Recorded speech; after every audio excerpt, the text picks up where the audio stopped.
Today we have drywall arriving, and it's here right now. I should probably put on my shoes to go outside.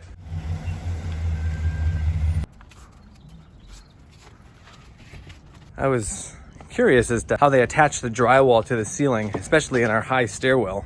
I'm gonna show you. It's a poor man's scaffolding, a 2x16 board resting on a ladder on one end and the top of the stairs on the other. Brilliant. Say hi. And then they got right to work. Lots of drilling involved with installing drywall. Need to have a good drill, magnetic screws. And then that's a drywall cutter tool. I don't think it has another name. Cut out a little hole for a little bolt that was sticking through there.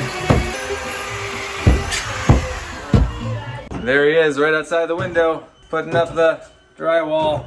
This technique of cutting drywall is really cool and really simple. You just take a utility knife and a tape measure and run it all the way down. Bam.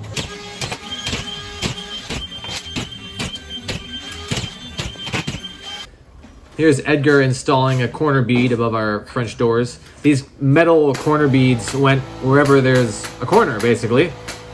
So drywall clearly can't support any weight. So for this built-in shelf, we put a layer of plywood beneath it so that we could store stuff on top without it falling through.